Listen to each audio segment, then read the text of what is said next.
اب اس کے خلاف انہوں نے ایک سپریم کورٹ میں اپیل دائر کر دی. لیکن اسی دوران ہوا کیا کہ ایک خاتون تھی مسمات تنزیلہ امجد جو وہاں جاں بحق ہو گئی تھی.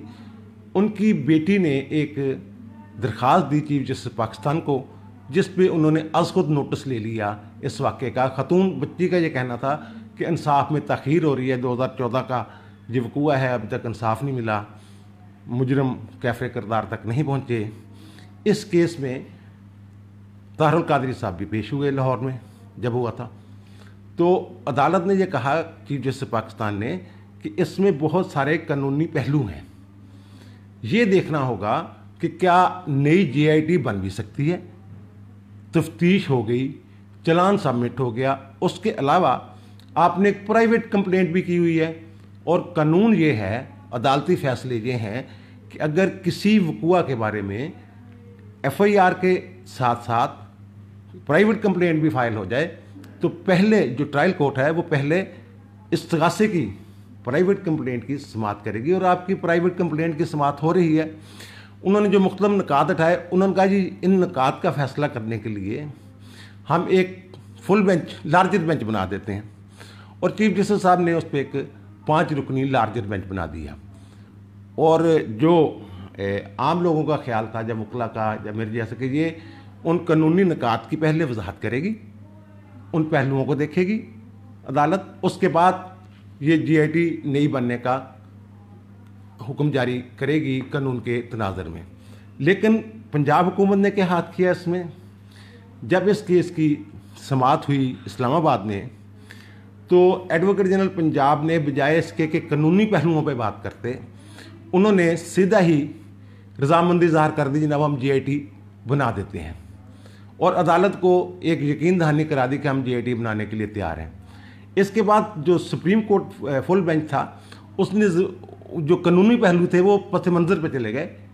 وہ اس حکومت پنجاب کے بیان کی روشنی میں ایک جی آئی ٹی نئی بنانے کی جو فیصلہ ہے وہ جاری ہو گیا ان کی یقین دہانی کی بنا پر. اب اس پہ جی آئی ٹی کیا کرتی ہے کیا نہیں, لیکن جو پنجاب حکومت نے کارروائی ڈالی ہے وہاں پہ, وہ انہوں نے یہی کیا کہ فوری طور پہ جا کے دے ٹھیک ہے جی. قانونی پہلو بیچ میں رہ گئے. جو لارجر بینچ تھا وہ بنا تھا قانونی پہلوؤں کی تشریح کے لیے, لیکن ان کے اس بیان کی وجہ سے وہ فل بینچ جو ہے, لارجر بینچ 5 رکن جو تھا, وہ بھی ایک طرح سے بے بس ہو گیا کہ انہوں نے فوراً یقین دہانی کروا دی. بنا دیتے ہیں ان کا جو پرپز تھا درخواست گزار کا وہ ثمرآور ہو گیا اور وہ درخواست جو ہے وہ نمٹا دی گئی. اچھا, اب ایک جو اہم بات ہے کہ ثانیہ ماڈل ٹاؤن میں جاں بحق ہونے والے لوگوں کی تعداد کتنی ہے. یہ منہاجل کران والے بڑے بڑے میڈیا اینکرز یہ واویلا کرتے رہے ہیں کہ 14 لاشیں گرا دی گئیں. اس کی سنگینی کو, یہ بھی بہت سنگین ہے, 10 ایک بندے کا جاں بحق ہو جانا, ہلاک ہو جانا بہت بڑا سانیہ ہوتا ہے. یہ تو 10 بندے تھے, لیکن اس کی سنگینی کو مزید بڑھانے کے لیے یہ کہتے تھے جی 14. حتیٰ کہ یہ ہوا کہ جب لاہور ہائی کورٹ کے جسٹس علی باقر نجفی کا ٹریبیونل انکوائری کے لیے تشکیل دیا گیا تو انہوں نے بائی کاٹ کر دیا.